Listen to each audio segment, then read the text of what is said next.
Una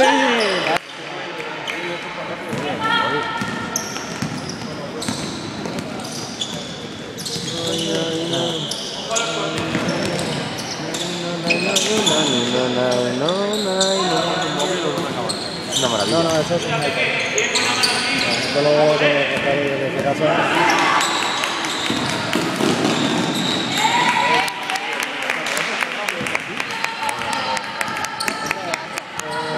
En total lo que grabó ya en Tarragona duró 20 minutos, no sé. Fíjate, 20 minutos enteros de vídeo. O sea, todo seguido no, pero en total de tiempo eso, más todas las fotos que tenía.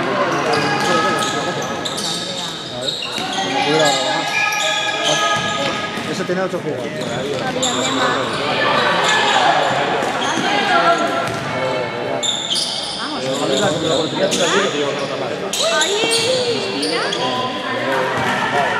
Está bien,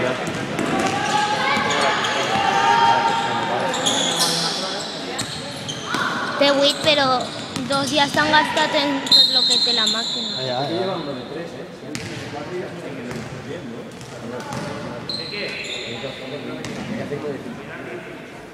11:41.